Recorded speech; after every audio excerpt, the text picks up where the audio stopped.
Wait, is this fucking play about us? We all know how Elphaba ends up. She ends up becoming the Wicked Witch of the West. But we know in watching Wicked that Elphaba truly is pure of heart. She is a good person. The world makes her wicked. She's contending with people and trying to build herself up and do something correctly. And in doing that, she meets these forces of power that decide to label her as wicked, wicked, wicked. And if you say the lie enough times and pour it out into the world, it becomes the truth. And Elphaba decides that instead of fighting this uphill battle of trying to do good in a world that is constantly calling her wicked, she will simply become wicked. Now, if we go back to Gregory Maguire and his inspiration for even using the word wicked, it's because he thought wicked was the closest word he could find that sounds like Hitler. So the film is really about people who are functioning in moral superiority, who are sitting on their high horses and calling people wicked, wicked, wicked, Hitler, Hitler, Hitler, Hitler, when in reality, they are the fascists themselves. And the finger they're pointing should be pointed back at them. Stage now, maybe like 4 times.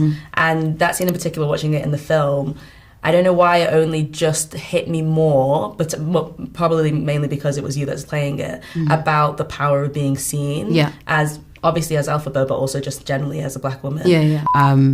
This was a really wonderful way to put a light on that for anybody who feels like they aren't seen, for anybody who feels like they aren't welcome, they don't belong. Growing up watching Wicked, being a black girl, seeing that 11, 12, and then she's a green witch, but there's something so relatable in that, and then to see you here now, and we've seen you in other things, it's incredible. And it's, thank you. We were saying this is going to be, when we have it on DVD, it's going to be playing in the background, and you even said this is going to be like the core film for your future kids. When are y'all going to give us some racially empowering, culturally progressive content?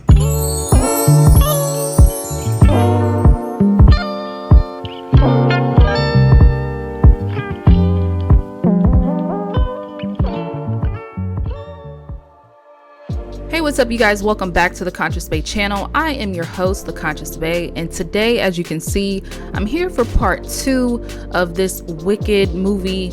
If you haven't checked out my part 1, I'd advise to go ahead and watch it.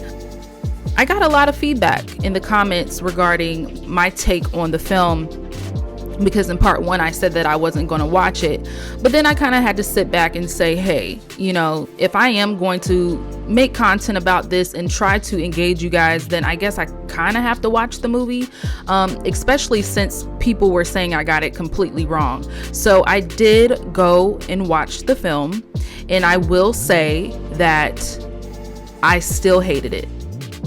It's interesting because I played the interview with the 2 black women and Cynthia Erivo in the beginning because I'm concerned that there are people saying that this film was empowering. And sure, it was empowering on a surface level. There are people who are considered othered and villainized and shunned from society due to their difference. Having to deal with society and how you can be treated, sure, I can understand that, but at the end of the day, there was still no resolve for Elphaba. I mean, she was alienated from the very beginning of the film to the very end, and even though there were moments like Defying Gravity where she had this very powerful ballad and moment, there was still her being casted out of society. A little black girl watching this film, I'm not really sure where she's supposed to feel empowered. And with that being said, I'm just going to go ahead and jump into this video. There was a black woman casted into this role, Cynthia Erivo, very talented actress. I'm not taking anything away from what she was able to contribute to this film. It is fair to say that casting a black woman for this role added a lot of complex layers to a Elphaba character had it remained neutral and, say, you know, another race of woman played the role. Casting a black woman where the role is very, very much villainized, discriminated against, who is persecuted, it's very interesting, because is that not the black experience? This movie directly spoke to black people and their experience, and black women. And, you know, that's why I also played some of the additional clips, because I know that there were certain people feeling like they saw themselves in the character. And if we can see ourselves in the character as adults, then we should have enough common sense to know that there are children watching this film and being able to identify with either an Elphaba or Glinda, and not on the social aspect, just on the physical aspect. You know, being able to look at her and can tell that it's a black woman, even though she has green skin. You know, there are a lot of people dying on the hill of, well, it's a fake story, she had green skin. Yeah, and you guys can exit the conversation, because this I'm moving past the duh factor, but also reading in between the lines. And that's how media works nowadays. People are not connecting the dots in how the narratives and things are being controlled. I want to address what I noticed in the film that were issues for me and what I felt were, problematic. Starting with the very end. Cynthia's character, she says this very bold line, "You actually have no power." And she says this to the Wizard of Oz. And this was, I guess, the moment where she realized that they were using her for her magical abilities and, do things that they wanted with her powers. And thus she said no and was then villainized. And now she's a fugitive, and she ends the movie singing Defying Gravity, and she has to go before they capture her, whatever. This was very impactful. This was probably the most impactful, takeaway from the film, even though it was problematic, but it spoke to me in saying that Black people, Black women, you are powerful. And society doesn't function without us. But if we don't use that power in the way that they want, we're wicked. We're blacklisted. We're vilified. Our narratives are twisted. We don't get to be as successful as the next woman who's willing to sell her soul. So there are those little things that if you are a Black person watching this film, then you were able to kind of see those aspects of it and get something out of it. Now I want to get into the children's perspective. This movie was very Disney-esque. The tone, the presentation. So we have to understand that there are children watching. The adults especially, who have been exposed to this story and understand the nuances that come with the film and even the themes, whether we're talking about the racism or the discrimination. Well, she was green, so this is not really racism. Let's have a mature conversation and know that there were themes within this film that were being spoken of. That's fine. But there are children not looking at it in that way. They're looking at what they see, and what they're seeing, what I understood is things that were very problematic. And as a young Black girl, if you're watching Elphaba deal with these internal struggles of her self-worth, just kind of wrestling with her outward appearance. In the song The Wizard and I believe it was, where she was basically emphasizing her discomfort with her skin, and that to me was very, very uncomfortable to watch, because I knew that there were young girls, I guess, identifying with that, and to some people that would be like a win, like, oh my God, there are so many girls who see themselves in her and resonate so much within her story. Okay, yeah, but what's the point? What's the point if she's still going to be alienated throughout the entire film? Again, adding a Black woman in this role, it introduced some layers that mirror real world dynamics. So, also the stereotypes and the alienation, words like disgusting being used throughout the film. And there was a scene in particular, cafeteria scene, where Glinda was, I guess, publicly mocking Elphaba. And it was just like a humiliating sort of aspect. And in my mind, I'm like, how is this supposed to make girls feel empowered? Like, how are we supposed to be viewing this? Essentially a young girl watching this, she's supposed to feel bad for herself the entire movie. Again, take your adult self out of it at face value as a child, being a young Black girl. How are you internalizing what is going on? Not to mention there were, certain things, just little things, the emotional tropes that I had noticed. Elphaba's anger being linked to her magic. Every time she got upset, something happened. I felt like that was just like a perpetuation of black women's anger, quote unquote, overly emotional, unpredictability, that sort of thing. And I think one of the biggest things was the validation from privilege. So at the Ozdust, there's this very emotional scene where Elphaba goes to the Ozdust and people are kind of looking at her like, oh my God, ill, she's here, oh my gosh.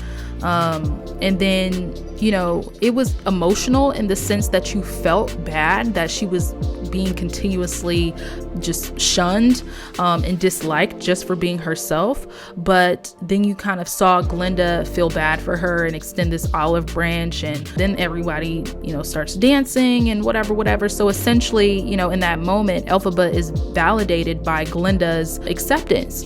And then of course after that scene, the student body is more accepting of Elphaba. Even the white male character Afirio, whatever his name is, you saw that he kind of seeing her now a little bit more, and I felt like that was really strange to me. It was very uncomfortable because it just reinforced the idea that there are people or just marginalized groups that need privileged approval to gain recognition. And just for the sake of the whole whiteness and privilege conversation, Glinda's upper privilege within the film stood stark to Elphaba's struggle.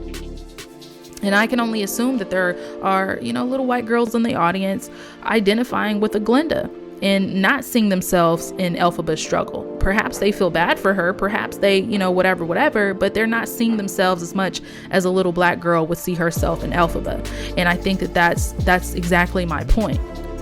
So the takeaway for black girls, what is it? Because what I saw was harmful stereotypes and black women's emotions and unpredictability, narratives where black women's worth is validated only through white approval, or societal's desire to want something from you, and that's it. And with that was the alienation aspect, and truly so, without resolution or triumph. Outside of her power ballad Defying Gravity, I don't really see what the message was for little black girls watching this film, other than it's okay to be different even though you're good. But what's the point of saying that if you're still gonna be rejected from society? And that's where I kind of go back to these interviews and I'm like, are we all watching the same film? Everybody's crying and whatever, but it's like it was empowering in the sense that we resonated with her story of being different, but it still provided no resolution for her. And for those clinging to the nostalgia or the theater versions of this film, casting is everything. We can take anything, we can play any role. We're talented as hell. I'm not saying anything about that, but black girls are watching this shit, yo. And instead of empowerment, I feel they just saw struggle and alienation. I mean, not unless their mom or their parents are explaining some shit to them after they leave the theater, like, no, she was actually really good, she was actually this and that. But what the fuck does it matter if she didn't see that shit on screen? So what can we expect in 2025? Well, perhaps we'll get the novel's ending where Elphaba dies tragically and she's basically misunderstood and ostracized and remembered for being the Wicked Witch of the West. And this, of course, is problematic because black girls lining up to see the film, what narrative does this reinforce? Because to me, it's saying even if you fight for a cause, even if you fight for yourself valiantly, you're met with defeat and isolation and tragedy. But that's the novel's ending. The musical's ending is Elphaba fakes her death and escapes society, I guess, with Afirio, and she kind of just fades into the background. And while she finds personal happiness, she does not get to achieve acceptance and societal justice That's also problematic because, you know, even though she gets to kind of live in peace with her lover, whoever, she's casted out of society and she has to kind of fade into the background. And to me, that's not really, you know, a victory. That's a compromise. That's wanting to stay alive.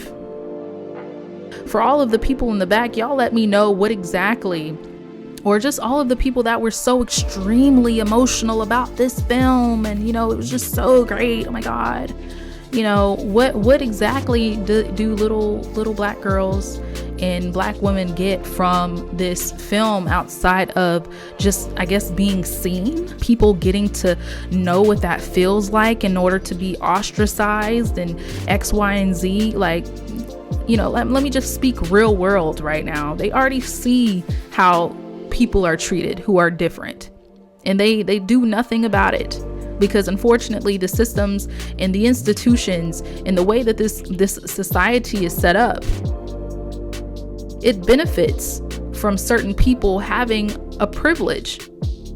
So we can tell the story all we want, when we can glitter it up and, you know, sing all of these amazing songs, but if the society in the real world is not trying its best to break down real barriers and change things for these other people, what is the point? Because I'm missing it totally. So in conclusion, you know, as someone who sees beyond the entertainment aspects, you know, I would have appreciated if the film had stayed neutral, or if Cynthia had played Glinda and Ariana had played Elphaba, a woman of color in a position of privilege. You know, those types of things that are actually trying to break down barriers and kind of expound the conversation and make it equal across the board. You know what I'm saying? If we're going to have these ideas that are truly innovative, then let it also help the real world dynamics, not reinforce them. Because all that I saw was inferiority being reiterated and reinforced. And was this a dedicated effort? Absolutely. Yes. I don't put anything past society and the powers that be. You know, I feel like I have a strong spiritual eye, and sometimes it does feel like a burden. You know, I don't watch a lot of TV and film nowadays because I feel like I'm constantly picking it apart.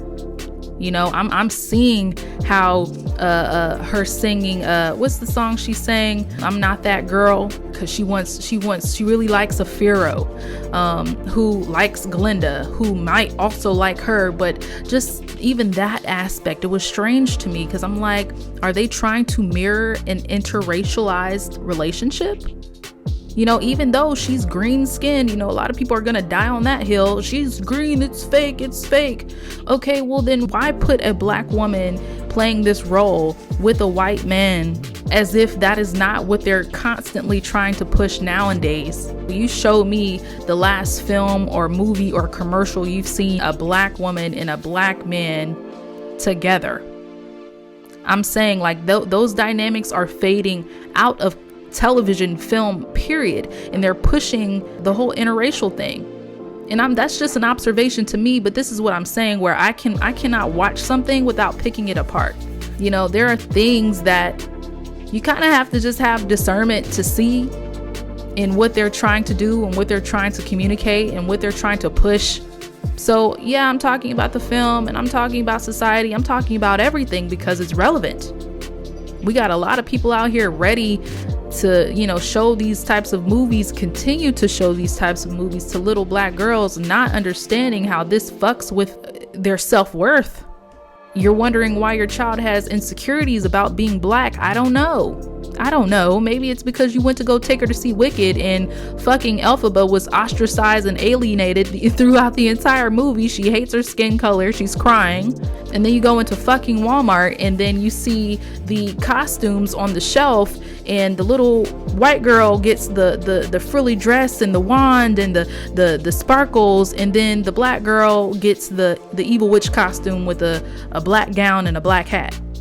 And best believe, you know, I'm gonna go ahead and make a little prediction here. They'll definitely give Cynthia Erivo an Oscar for this film.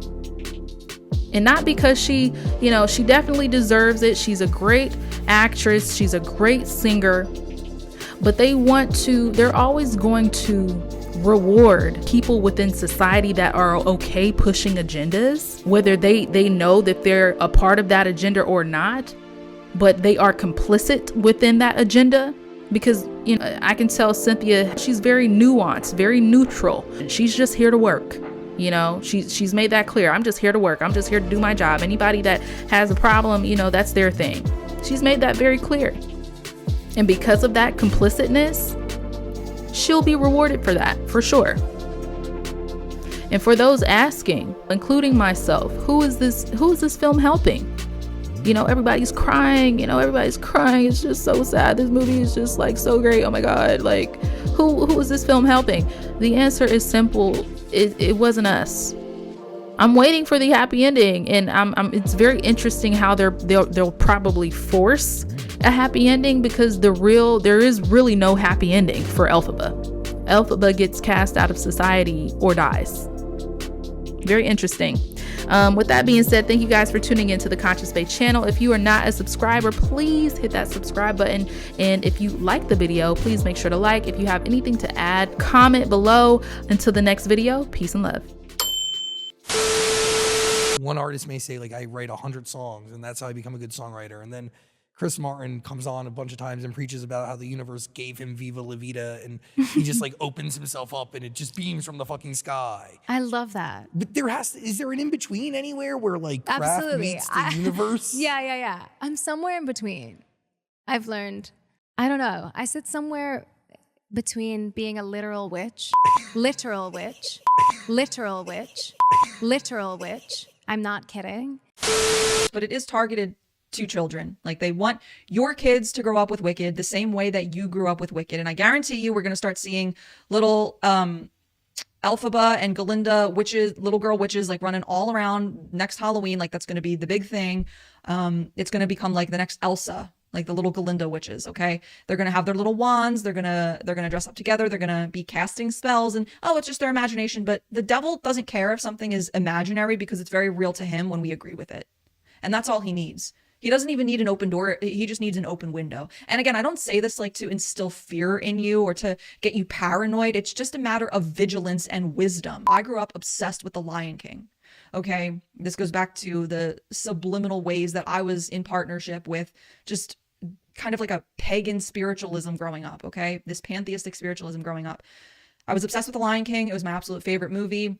And of course, if you know the story, it's, Mufasa would always show Simba, the great kings of the past, in the stars. They would talk with the stars, and it's all about looking up, and he would see Mufasa's face in the stars later on in the movie. And of course, like, Rafiki actually has this like little spell cast ritual with Simba at one point, and they perform necromancy and they summon Mufasa's spirit and tell him that he lives in him, and again in the stars, like all the things. So then what happens is I grow up loving astrology. I get into astrology, and I also grow up when my grandmom dies believing that she's always with me and I can summon her and I can talk to her and she's a part of me. And, you know, I actually go and seek out a medium myself when she died. That's the open door for the occult that led me down nearly a decade of that life.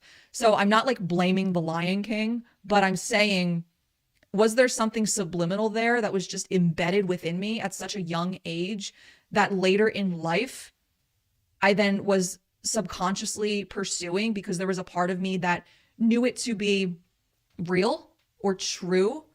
I'm just saying, like, it's worth considering, and it's worth considering that that same kind of subliminal door could be open for your kids if you allow them to become obsessed with something like Wicked.